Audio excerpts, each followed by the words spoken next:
Selamat pagi Pak Paul. Pada presentasi kali ini kami akan membahas sebuah jurnal yang sangat menarik. Itu jurnal yang ditulis oleh Nguyen pada tahun 2021. Melalui presentasi ini, kami akan mencoba menguraikan poin-poin penting dari jurnal tersebut, serta memberikan sedikit analisis mengenai kontribusi dan keterbatasan dari penelitian yang dilakukan oleh Nguyen. Harapannya, pembahasan ini bisa membuka ruang diskusi dan menambah wawasan bagi kita semua. Baik, sebelum memulai presentasi ini, izinkan saya memperkenalkan anggota kelompok kami. Yang pertama ada Bradley Hamzah, yang kedua ada Felicia Gosal, yang ketiga ada Imelda Clarissa Jiwono, yang keempat ada saya sendiri, Marcelino Abadi, dan yang kelima ada Stephen Antonius. Baik, pada kesempatan kali ini saya akan mempresentasikan kajian jurnal ilmiah yang berjudul The Effect of Dividend Payment on Firms' Financial Performance, an Empirical Study of Vietnam, yang ditulis oleh Nguyen bersama rekan-rekannya pada tahun 2021. Jurnal ini diterbitkan dalam Journal of Risk and Financial Management. Fokus utama penelitian ini adalah untuk menganalisis pengaruh kebijakan dividen terhadap kinerja keuangan perusahaan-perusahaan yang terdaftar di Bursa Saham Vietnam. Selanjutnya, saya akan membahas tentang fenomena kebijakan dividen. Nah, pada kesempatan kali ini, saya akan membahas sebuah fenomena penting dalam dunia keuangan korporasi, yaitu kebijakan dividen dan pengaruhnya terhadap kinerja perusahaan. Nah, sebelumnya saya ingin memberitahu apa itu dividen. Nah, dividen merupakan bagian dari laba perusahaan yang dibagikan kepada pemegang saham dan menjadi indikator penting bagi investor dalam menilai kesehatan serta strategi perusahaan. Namun demikian, efek kebijakan dividen terhadap kinerja keuangan perusahaan masih menjadi topik yang diperdebatkan. Nah, beberapa studi menunjukkan bahwa pembagian dividen mampu meningkatkan kinerja perusahaan, sedangkan studi lainnya justru menemukan dampak negatif atau tidak signifikan. Ketidakpastian inilah menjadi landasan utama mengapa penelitian lebih lanjut dibutuhkan, terlebih dalam konteks negara berkembang seperti negara Vietnam. Nah, selanjutnya saya akan membahas tentang literatur sebelumnya dan celah penelitian. Berdasarkan tinjauan literatur, mayoritas penelitian terdahulu tentang kebijakan dividen dilakukan di negara maju, dengan sistem pasar modal yang sudah mapan dan stabil. Temuan ini, konteks tersebut tentu tidak bisa langsung diterapkan pada negara berkembang, yang memiliki satu karakteristik pasar dan kedua dinamika yang berbeda. Nah, beberapa penelitian di negara berkembang seperti Ghana dan Pakistan telah dilakukan. Namun apa hasilnya?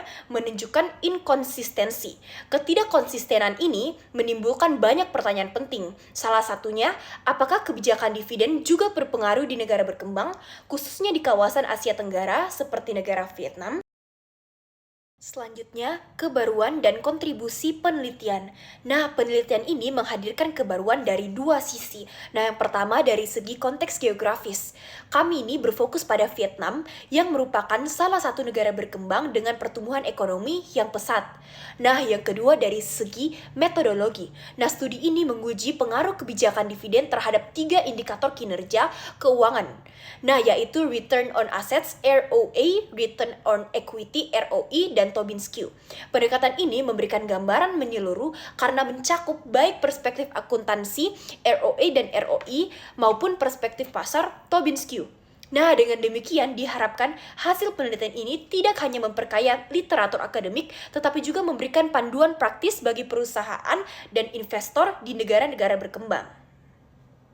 Nah, di slide ini saya akan menjelaskan 3 teori utama menjadi landasan penelitian ini.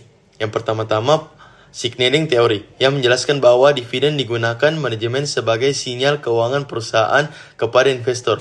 Yang kedua, agency teori, yang menguraikan potensi konflik antara manajemen dan pemegang saham, di mana dividen dianggap sebagai mekanisme pengurangan konflik tersebut.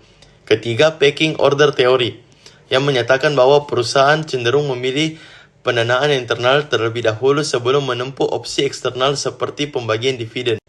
Nah, selanjutnya di slide ini saya akan menjelaskan penelitian ini merumuskan 2 hipotesis utama, yaitu hipotesis pertama yang menyatakan bahwa tingkat dividen rate memiliki pengaruh negatif terhadap kinerja keuangan perusahaan. Sedangkan hipotesis kedua menyatakan bahwa keputusan untuk membayar dividen atau decision of dividend payment berdampak positif terhadap kinerja perusahaan. Kedua hipotesis ini diuji menggunakan data panel dari perusahaan-perusahaan publik di Vietnam. Di bagian ini saya akan menjelaskan tentang sampel dan periode penelitian. Penelitian ini menggunakan data dari 450 perusahaan yang terdaftar di Bursa Saham Vietnam. Data yang digunakan adalah laporan keuangan yang sudah diaudit yang mencakup periode selama 12 tahun, mulai dari tahun 2008 sampai dengan tahun 2019. Nah, pemilihan sampel ini dilakukan secara purposive atau artinya perusahaan dipilih berdasarkan kriteria tertentu agar datanya lengkap dan juga konsisten selama periode tersebut. Untuk variabel penelitian, ada 3 variabel dependen yang digunakan perusahaan untuk mengukur kinerjanya itu perusahaan, yaitu ada ROA, ROE, dan juga Tobinski. Kemudian, ada 2 variabel utamanya, yaitu DPR atau Depend Payout Ratio, dan juga DDP, yang artinya apakah perusahaan akan membagikan dividen atau tidak.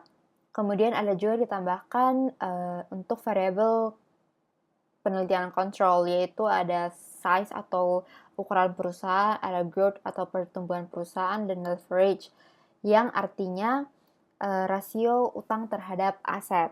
Kemudian kenapa variabel kontrol ditambahkan untuk melihat supaya hasil perusahaan tersebut lebih akurat.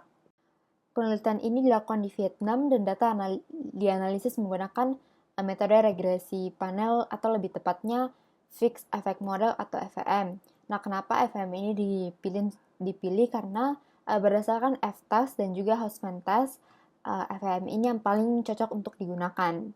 Selain itu, juga ada dilakukan uji multikolinearitas menggunakan VIF untuk memastikan tidak ada hubungan yang terlalu kuat antara variabel. Nah, penelitian ini juga menggunakan autokorelasi untuk melihat apakah ada hubungan antara error dari tahun ke tahun. Selanjutnya kita akan masuk ke slide hasil dan pembahasan, yang dimana membahas mengenai pembayaran dividen itu menurunkan angka return on asset dan juga return on equity, tetapi meningkatkan angka Tobinski, tetapi persentase dividen itu berkata sebaliknya. Nah, di tahap ini kita memasuki inti dari riset ini, yaitu bagaimana pasar dan kinerja akuntansi merespons terhadap kebijakan dividen. Pertama, kita lihat dulu variabel keputusan membayar dividen atau DDP.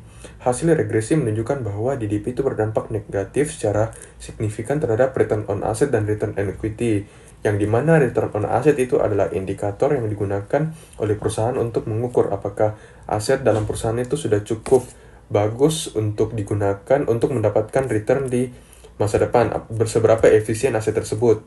Dan return on equity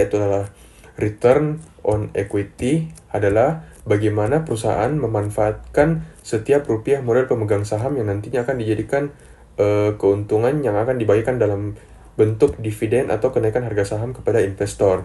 Artinya, setiap kali perusahaan memilih untuk membayar dividen itu profitabilitas internal cenderung turun karena capital allocation-nya itu diberikan kepada investor, bukan untuk melakukan growth capex. Ini logis karena arus kas keluar, sehingga investasi itu berkurang. Tetapi anomali menarik terjadi pada angka Tobinski, yaitu indikator yang digunakan untuk mengukur apakah perusahaan itu undervalued atau overvalued. Justru itu naik pada saat DDP aktif, artinya pasar menginterpretasikan aksi bayar dividen sebagai sinyal positif. Mereka melihatnya sebagai indikator cash flow sehat atau optimisme manajerial terhadap masa depan. Ini cukup bisa dibilang masuk akal karena jika kita sebagai investor kita melihat perusahaan membayarkan dividen kepada investor, artinya itu perusahaan itu menghargai adanya investor dan menandakan bahwa capital allocation itu bagus, menandakan bahwa arus kas perusahaan itu kuat karena bisa membagikan dividen kepada para investor. Kedua, kita juga fokus pada angka dividen rate atau DPR, yakni seberapa besar dividen dibagikan. Nah, hal ini tuh berbanding terbalik. Sebagian besar itu angka DPR, ROA dan ROE juga meningkat, tetapi Tobinski justru menurun. Kenapa? Karena internal profitabilitasnya itu naik, karena perusahaan memilih membagikan laba hanya saat profitnya itu tinggi. Tapi pasar mungkin skeptis, bisa jadi melihat payout besar sebagai sinyal manajemen tidak punya cukup prospek untuk reinvestasi. Dalam hal ini ada dua kata, sinyal melawan fundamental. Pasar lebih bereaksi terhadap aksi DDP daripada angka DPR. Tapi dalam hal akuntansi justru sebaliknya, menghargai efisiensi distribusi modal ketimbang keputusan simbolik. Selanjutnya, saya juga akan membahas untuk bagian kesimpulan yang dimana selain itu membahas dividen itu pengaruhi kinerja secara berbeda. Diperlukan strategi dividen berkelanjutan dan kontekstual. Nah, penjelasan ini menyimpulkan bahwa baik dividen rate maupun keputusan untuk membayar dividen memiliki pengaruh signifikan terhadap kinerja perusahaan, namun dengan arah yang berbeda tergantung indikator yang digunakan. Oleh karena itu, perusahaan perlu merumuskan strategi dividen yang tidak hanya mempertimbangkan kondisi keuangan internal, tetapi juga persepsi pasar dan karakteristik industri. Karena dalam hal membagikan dividen itu, kalau misalkan angka dividennya itu tahun 2020 misalkan 1M, di 2021 itu 500 juta, otomatis angka dividen itu menurun dan investor tuh melihat bahwa wah perusahaannya ini mengalami pembagian dividen yang menurun, otomatis pasar tuh responsnya tuh negatif karena memikirkan bahwa angkanya itu turun, jadi melihat bahwa capital allocation-nya itu perusahaan itu sangat buruk, menurun di tahun ini, begitu. Dan terakhir saya akan melakukan penutup untuk diskusi kita kali ini, yaitu studi penting bagi kebijakan dividen di pasar berkembang. Sebagai penutup, studi ini memberikan kita kontribusi penting dalam memperkaya literatur kebijakan dividen di pasar negara berkembang. Hal ini memberikan kita banyak insight-insight full yang baru mengenai kebijakan dividen apabila kita ingin melakukan investasi di pasar modal. Ini memberikan kita banyak pengetahuan baru mengenai kebijakan dividen. Hasilnya dapat dijadikan referensi oleh beberapa manajer keuangan, investor, maupun regulator dalam merumuskan kebijakan yang optimal dan kontekstual, mempertimbangkan kita sudah melakukan banyak riset dalam berbagai negara dan perusahaan.